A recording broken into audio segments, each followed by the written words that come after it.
to let me know. Should I stay or should I go? If you say that you are mine, I'll be here till the end of time.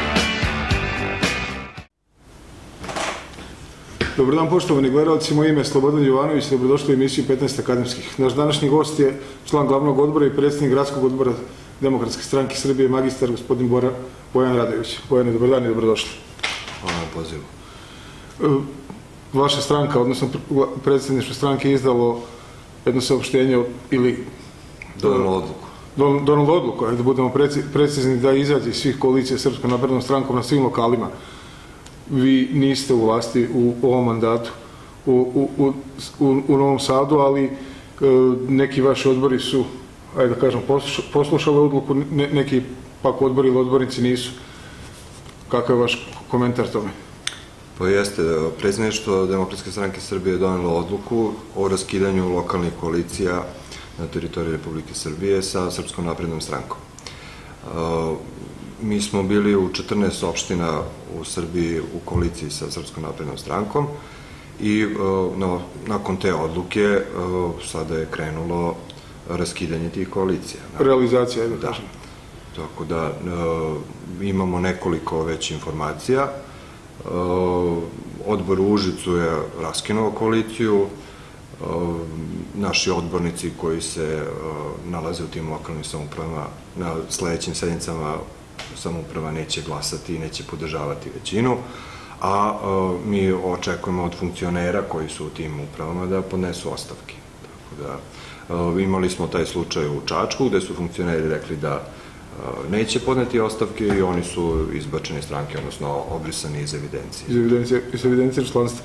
Pa dobro, čuju se i razni drugi glasovi od nekih vaših članova koji su pokušali naći opravdanje tim koalicijama s naprednjacima ili uopšte svim koalicijama na lokalu, gde kaže da lokalna politika, odnosno asfaltiranje ulica, vodovod i kanalizacije i sve to što podrazumeva lokalna politika nema puno veze sa centralnom, odnosno državnom politikom. Da li je to tako ili? Pa, to jeste tako, ali i nije tako. Jeste tako zato što definitivno ko izbacuje đubre i ko asfaltira ulice nema veze sa politikom nekom globalnom, visokom i tako dalje, ali u ovom trenutku kada su se tenzije toliko povisile, odnosno kada je u pitanju protivustavno delovanje, jednostavno bilo kakva saradnja sa strankom koja se tako ponaša je nemoguće. I jednostavno u poslednje vreme čitav niz izjava i potvrda da se to protivustavno delovanje nastavlja, naveo je Demokratsku stranku Srbije da pokrene izlazak iz tih svih lokalnih samouprava, odnosno prvo da donese odluku i da se sad krene u realizaciju. Pa vi ste rukovodstvo stranke, a i vi ste došli na čelo Gradskog odbora pre nekih godinu dana, odnosno promenili ste rukovodstvo, ali politiku čini se niste mnogo menjali tu. DSS-ovsku, da kažem. DSS vodi doslednu politiku od svog osnivanja, to je državotvorna politika, tako da suštinski se naša politika nije menjala, a jeste upravo ste pre godinu dana sam ja postao predsjednik Gradskog odbora ovde u Novom Sadu i nastavio dalje da vodimo odbor i da radimo i da se spremamo za neke nove izbore. Kakve su šanse na tim nekim novim izborima? Hoćemo li zaokruživati DSS sam ili možda u nekoj koaliciji? Ima li neki naznaka nečega? Pa vidjet ćemo, naravno. Sve zavisi od momenta kada budu ti izbori raspisani. Mi se dotad spremamo kao da će izbori biti veoma brzo. Popravljamo organizaciju, vodimo lokalnu politiku, bavimo se komunalnim problemima, bavimo se problemima svakodnevnim građana Novog Sada, jednostavno spremamo se, a vidjet ćemo kako se stvari budu razvijale, da li ćemo u okviru nekog saveza. Mi smo uvijek spremni za programsku saradnju sa drugim strankama i imamo saradnju u Novom Sadu i sa nekim drugim strankama koje imaju bliski program kao naš, tako da ćemo verovatno sa njima biti u nekoj grupaciji, a da li će biti neka veća, to ćemo vidjeti naravno kada dođe vreme za to. Mediji vas guraju u Đilasu, u Savez za Srbiju, na čije načelo je, da kažemo, uslovno rečeno Dragan Đilas i Vuk Jeremić. Pa očigledno da je formiranje Saveza za Srbiju vest ovog leta, tako da oni su počeli da se organizuju, da pričaju i vidimo svi u medijima šta se dešava. Što se DSS-a tiče, DSS je dobio zvanični poziv da učestvuje u tom savezu, ali mi naravno još uvijek nismo deo tog saveza.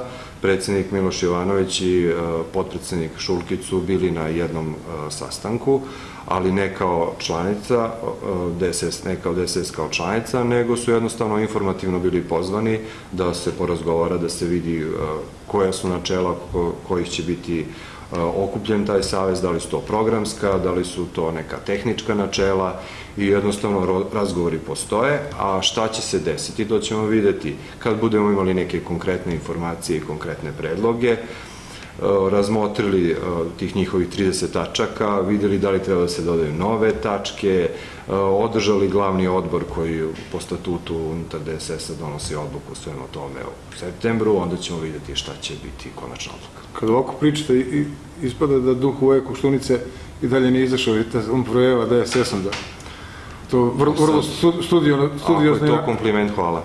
Pa utisak je takav da se niste mnogo pomerili sa tih...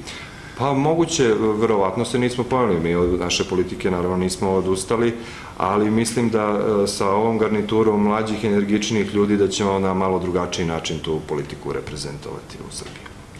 Kada Savez za Srbiju, ajde kada prođe ta priča o Savezu za Srbiju, odnosno kada se ne priča o tome, priča se o lokalnoj politici, ovde ste imali niz akcija ovoga leta u vezi ovih gromobrana radioaktivnih u Novom Sadu, u vezi privatizacije, odnosno propale privatizacije javno-komunalnog preduzeća Stan, javno-privatnog partnerstva i još dosta toga. Pa jeste, radimo, bavimo se, mi imamo stručni tim unutar stranke, mi to zovemo stručni savet, koji se bavi obradom tih tema i naravno te teme prezentujemo građanima i pokušavamo da učestvujemo u političkom životu grada. Ta tema radioaktivnih gromobrana je veoma značajna. Mi smo pošli od teze da ako nas je NATO bombardovao i ozračio radioaktivnim uranijumom, ne moramo sami da se zračimo. Zakon o zaštiti od ionizujućeg zračenja je donet pre 9 godina, pre 4 godine je trebalo da budu uklonjeni svi radioaktivni gromobrani, a na teritoriji Novog Sada ima oko 50-ak tih uređaja koji zrače, koji su štetni i Novi Sad je u tom smislu jedno od najgorih mesta na teritoriji države, tako da smo mi pokrenuli akciju i pokušali da animiramo javnost kako bi izvršili pritisak da se oni uklone. Kažete, pre 4 godine to je trebalo da bude... Pre 4 godine je zakonom predviđeno da budu uklonjeni svi. A se zna zbog čega nije? Pa jednostavno prebacivanje odgovornosti, lokalne samouprave nisu taj posao završile i sad mi hoćemo da izvršimo pritisak da se taj posao završi. Da se znaju te lokacije gde su? Da, pokojni inženjer koji se bavio postavljanjem, zvao se nesretnik, preminuo je, Bogoljub Milinić, on je imao kompletnu mapu i spisak svih tih radioaktivnih gromobrana na teritoriji grada Novog Sada i mi smo do te mape i spiska došli i predali smo članu Gradskog veća za zaštitu životne sredine kako bi od nečega moglo da se pođe, da ne mora da krene od nule.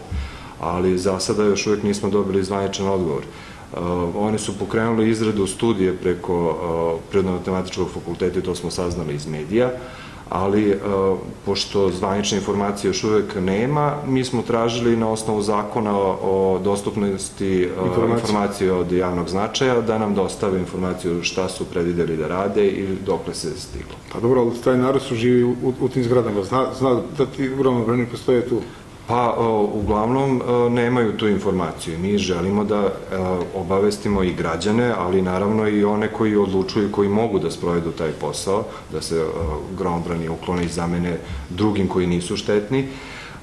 Sa tom informacijom oni su sad malo uplašeni i to je stvarno strašna situacija kad vi znate da je pored vas takav neki uređaj koji je veoma štetan.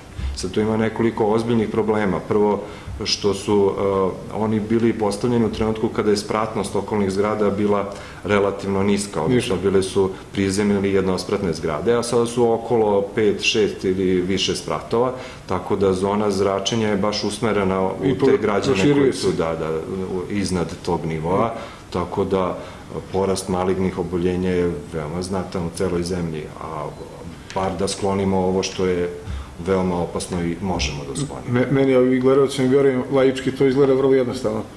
Ako se zna gde su, a kažete da se zna da je mapirano sve, to zar ne bilo nelogično uzeti Pa skloniti i mene to čudi. Ko će preuzeti odgovornost za bolesti?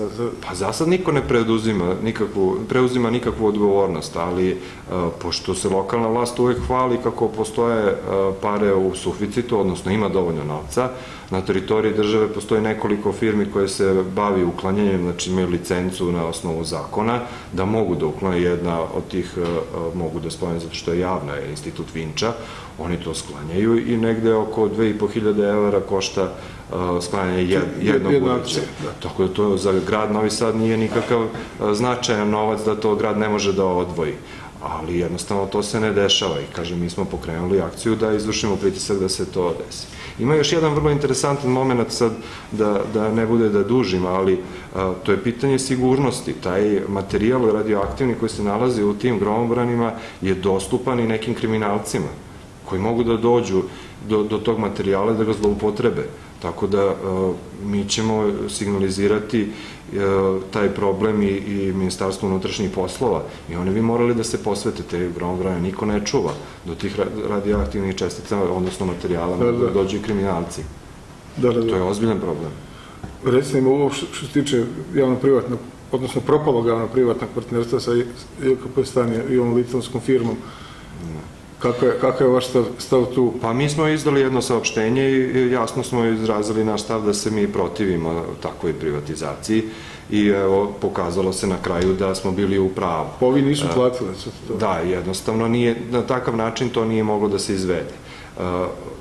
Tu postoji problem, opet da se slučajno vratim i na ove gromobrane, pošto u tom trenutku je JKP Stan isto trebalo da se bavi i pitanjem uklanjanja tih gromobrana, tako da i to je još jedan moment koji je bio interesantan za nas iz DSS-a, ali evo sad se desilo, znači da je privatizacija poništena i da će morati nešto da se radi na drugačiji način. Odnosno da će Stan morati da nastavi da radi ovako ili... Pa evo, gradonačelnik je najavio da se neće odustati od privatizacije, nego da će se poboljšati uslovi. Sadašnji uslovi su bili da se Stanu, odnosno tom nekom ko bi kupio stan, obezbedio ugovor za održavanje rasvete i dimnjačarine, odnosno održavanje dimnjaka, tako da su oni imali gotov posao i mogli su da revitalizuju stan samo od ta dva posla.